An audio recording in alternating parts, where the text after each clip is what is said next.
이번에는 L3 동작 방식에 대해서 이론적으로 한번 살펴보고 또 이제 도커의 이제 네트워크 네임스페이스와 브릿지 등을 사용해서 컨테이너 상에서 저희가 시뮬레이션을 한번 돌려보겠습니다.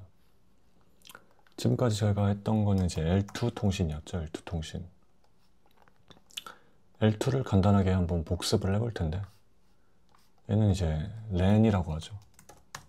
로컬 네트워크에서 어떤 식으로 통신을 하는지였습니다. 자, 같은 네트워크 상에 이렇게 노드가 1이 있고 2가 있고 3까지 그려볼까요?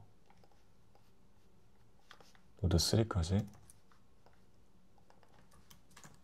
그리고 얘네들은 각각 맥 어드레스와 IP 어드레스를 가지고 있죠.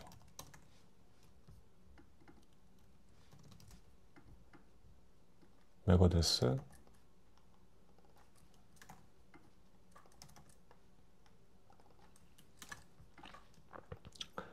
IP는 192.168.0.10 20, 30으로 하겠습니다.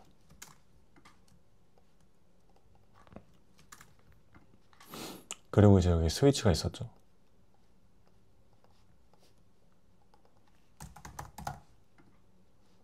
그리고 이런 맥 어드레스랑 IP 어드레스는 NIC라는 이 네트워크 인터페이스에 부착된 정보였습니다.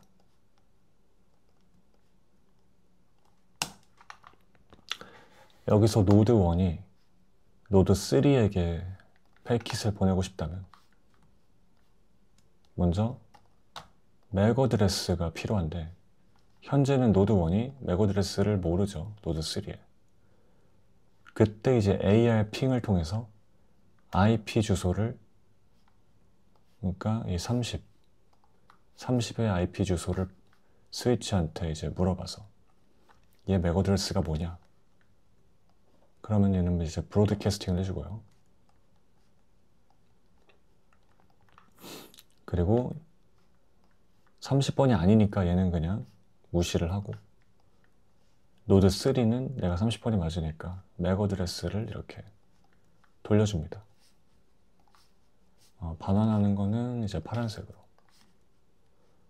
해서 다시 노드 1이 맥 어드레스를 알게 되고 이제 ARP 캐시라는 거에다가 키는 19168.030 밸류는 0000 어쩌고 저쩌고 3 이런 식으로 대략적으로 맥 어드레스를 이제 ARP 캐시에다가 키값 형태로 저장을 하고 그 다음에 이제 이 맥 어드레스로 얘를 데스티네이션으로 설정을 하면은 스위치가 이제 패킷을 보냈을 때 노드 3한테 잘 전달을 해주는 그런 개념이었죠. 그래서 L2는 맥 어드레스로 통신을 합니다. 물론 IP도 이제 껴있긴 하지만 IP는 이제 맥 어드레스를 얻기 위한 수단이고 실제 통신은 맥 어드레스로 하게 되죠. 그래서 이더넷 헤더를 보면 이런 식으로 돼 있었죠. HDEST 하드웨어 데스티네이션 주소, HSOS, HProto. 그래서 맥 어드레스니까 6바이트, 얘도 6바이트, 마지막으로 프로토콜은 2바이트여서 총 14바이트가 이더넷 헤더였습니다. 다시 한번 볼까요? GitHub Linux ARP가 아니라 이더. 이렇게 들어가 보면은 코드를 저희가 볼 수 있었죠. HDEST, HSOS, HProto. 이더넷 헤더가 이렇게 간단하게 3개의 필드로 구성된 구조체에 불과했었습니다. 14바이트짜리. 그럼 이제 IP, L3 통신은 어떻게 하냐? 지금까지는 같은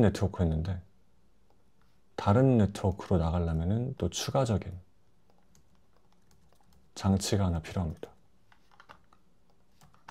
라우터라는 장치죠.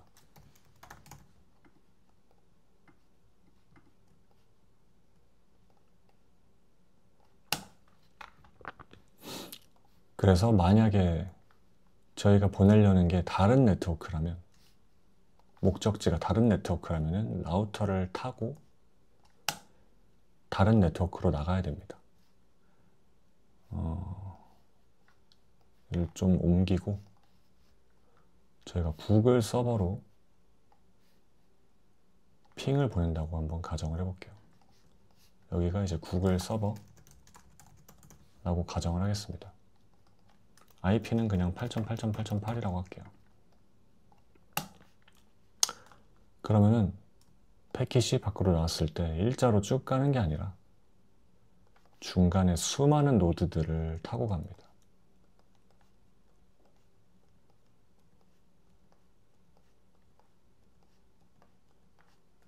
뭐 이렇게 많은 노드가 있다고 칠게요. 그러면 이제 이렇게 쭉 갔다가 또 갔다가 알아서 이제 가장 최단 거리로 타고 가게 됩니다. 그래서 많은 노드들을 거쳐서 저희 목적지에 도착할 수 있게 되는 거죠. 이 과정은 이제 어떻게 전개가 되냐면 한번 직접 볼까요?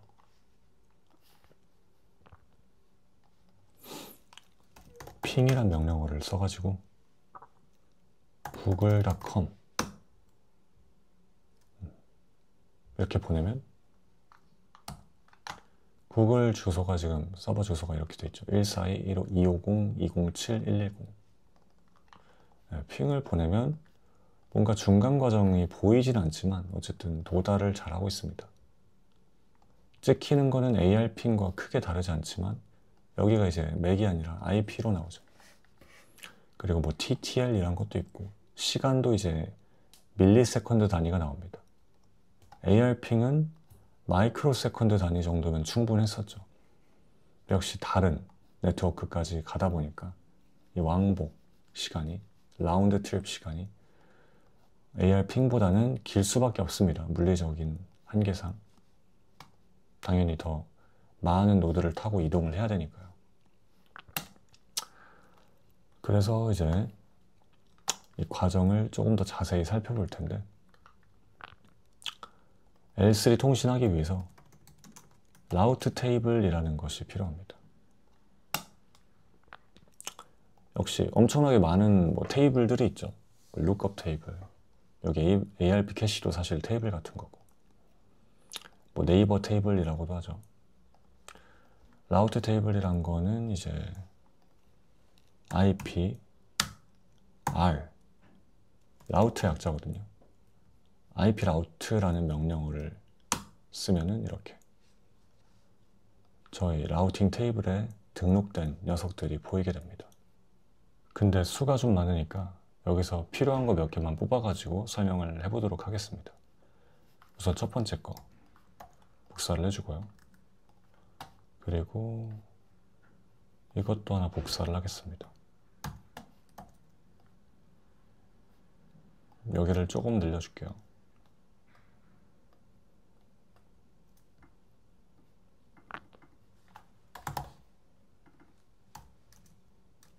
그리고 저희 환경에 맞춰서 약간만 바꿔주도록 하겠습니다. 이게 이제 라우팅 테이블에 저장된 내용인데 두 개만 있다고 가정을 할게요. 그리고 19168 0.1이 지금 없는데 이 라우터 해주겠습니다.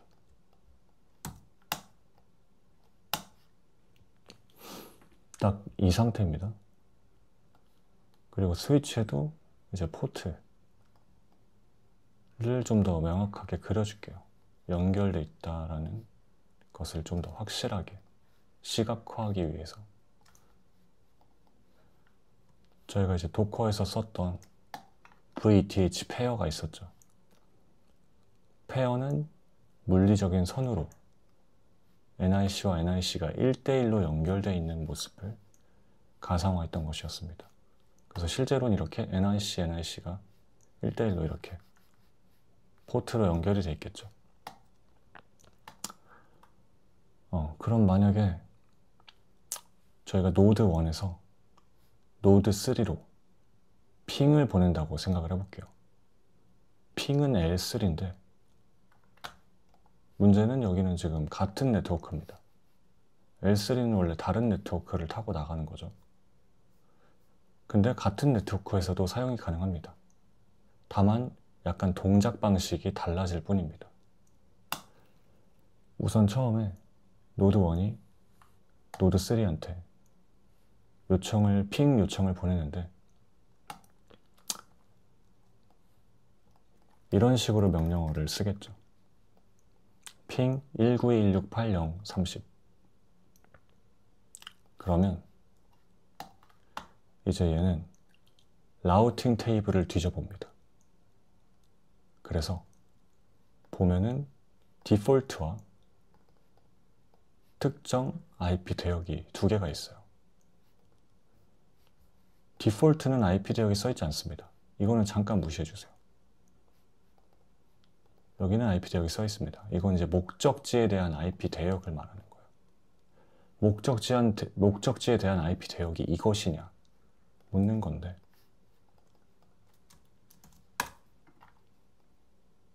한번 비교를 해보면 같은 IP 대역이 맞죠. 왜냐면 여기까지 앞에 8비트, 8비트, 8비트 총 24비트가 똑같으니까 같은 IP 대역이죠. 이거를 좀 더 처리 과정을 명확히 보려면은 이 마스킹을 하면 됩니다. 마스킹 24니까 이제 255, 255, 255, 0 이 두 개를 엔드 연산하면 됩니다. 이 두 개 엔드 연산하면 192, 168, 0.0이죠. 그럼 결과가 똑같습니다. 네트워크 이제 CIDR 대역과 똑같죠. 그래서 같은 네트워크라고 판단을 합니다. 그럼 같은 네트워크가 맞으니까 마스킹 해보니까 같은 네트워크가 맞으니까 ETH0으로 패킷을 보내란 겁니다. 스코프가 링크로 되어 있는데 링크는 L2였죠. 링크 레이어. 그래서 이 범위가 바깥 네트워크로 나가는 게 아니라 얘는 그냥 L2처럼 통신을 하겠다는 소리예요. 패킷을 주고받음에 있어서 라우터를 타지 않고 바깥으로 나갈 때 이제 라우터를 타야 되는데 그걸 타지 않고 스위치에 뿌리면은 얘가 알아서 목적지에 도착하게 만들어줄 수 있다. 이러한 말입니다. 두 가지가 있는데 이게 뭐 작성 순서대로 이제 검사하는 게 아니라 더 구체적인 주소. 이건 구체적이죠. 디폴트는 그냥 약간 와일드카드 느낌이에요. 모든 목적지. 얘는 구체적인 목적지에 CIDR 대역이 있습니다. 스프링 같은 걸 해보신 분들은 보통 구체적일수록 더 이제 무선시되죠. 구체적인 것일수록. 마찬가지로 변수 같은 것도 전역 변수보다 지역 변수가 더 가까우니까 더 구체적이니까 우선시됩니다. 그것과 이제 똑같은 논리로 이렇게 CIDR 대역을 가지고 있는 이 구체적인 목적지 대역이 우선시가 돼서 이러한 경우 19168.0.30으로 핑을 쏘는 경우는 그냥 스위치 통신과 똑같이 작동합니다. 노드 1에서 타고 스위치가 노드 3로 보내주면 끝나게 되죠. 물론 만약에 캐시가 없었어요. ARP 캐시에 맥이 없었어요.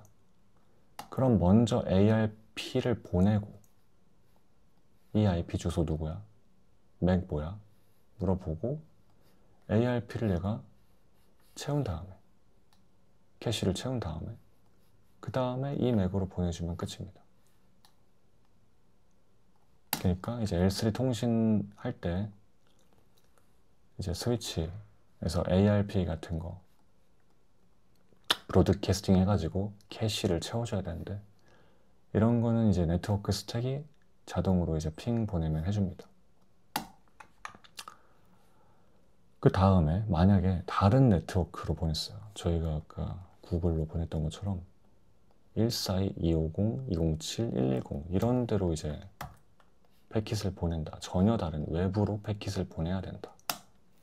이런 경우에는 이 조건에 부합하지 않습니다. 당연히 안 되겠죠. 이거랑 이거 두 개 마스킹 하면은 이렇게 나옵니다. 이거는 19168.0.0과 다르죠. 그래서 외부 네트워크라고 인식을 합니다.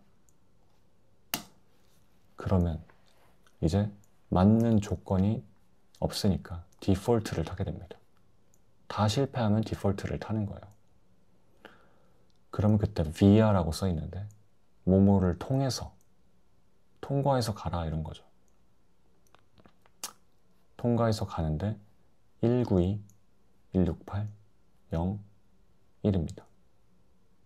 그게 이제 라우터의 IP입니다.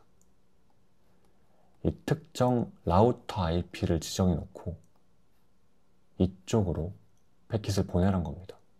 만약에 매칭되는 게 없으면, 목적자 IP와 매칭되는 어떤 룰, 이게 다 결국 규칙이거든요. 룰이거든요.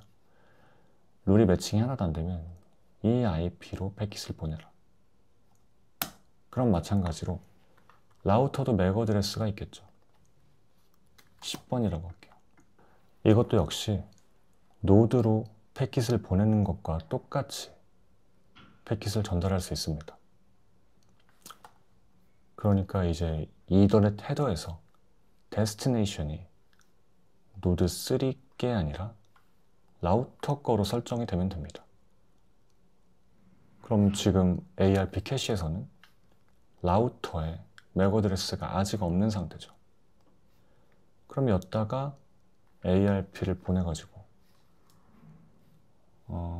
이 IP 맥 뭐야?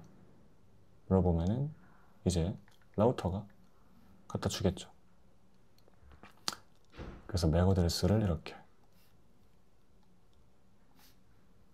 저장을 똑같은 원리로 해주고, 그 다음번에 맥 어드레스를, 데스티네이션 맥 어드레스를 이거로 설정하면 될 일입니다. IP 패킷이라고 해도 어차피 이더넷 헤더는 동일하게 입히니까요. IP 헤더는 아직 배우진 않았지만 이 뒤에 붙게 되는데, 기차처럼 쭉 붙게 되는 거죠. L2, 여기는 L3. L3 IP 헤더. 아직 보지 않았지만 일단 IP 데스티네이션 IP라는 게 있습니다. 저희가 아까 이쪽으로 보낸다 했으니까 이게 데스티네이션 IP가 될 거고요. 일단 데스트만 표현할게요. 다른 거는 나중에 보도록 하고, 이 데스티네이션 IP를 넣어놓으면 이거는 그대로 바뀌지 않고 가만히 있습니다. 도착할 때까지. 근데 데스트는 현재는 이거로 지정이 되겠죠. 라우터의 맥 어드레스. 그러면 이제 이 패킷이 게이트웨이를 타고 쓱 나가게 되겠죠. 전달 돼서 마침내 여기 도착하면, 지금 IP가 다른데 바꿔줍시다. 142.250.207.110.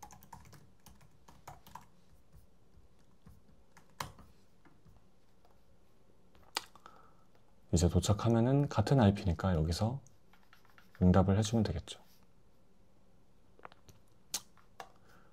근데 이제 패킷이 넘어다닐 때마다 여기도 이제 하나의 네트워크로 보면은 스위치가 있고 라우터가 있고 하겠죠.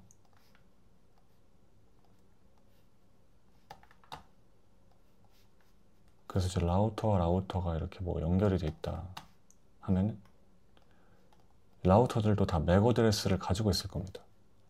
그럼 여기서 일로 넘기려면 데스티네이션 맥 어드레스는 계속 바뀌어야 돼요. 로드를 넘어갈 때마다 계속해서 이 데스티네이션 이더넷 헤더 쪽은 바뀌게 됩니다. 물론 그 중에 이제 데스트 IP는 바뀌면 안 되겠죠. IP가 바뀌어버리면 구글 서버에 가는 게 아니라 엉뚱한 곳에 도착할 수도 있겠죠. 그래서 데스트만 놔두고 계속해서 데스트 IP만 놔두고 데스트 맥 어드레스는 계속해서 바뀌면서 네트워크 타고 라우터 타고 하면서 바뀌면서 전달이 됩니다.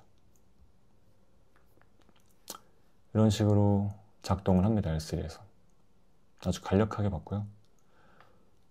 이 부분을 이제 게이트웨이 IP라고도 부르고 라우터를 그래서 여기서 게이트웨이라고 하죠. 왜냐면 네트워크의 입구이자 출구니까. 출입구죠, 출입구. 얘를 타고서 다른 네트워크로 나가는 거잖아요. 그래서 얘를 게이트웨이라고 합니다. 그래서 다른 네트워크로 가야 된다. 그때는 게이트웨이를 타야 된다.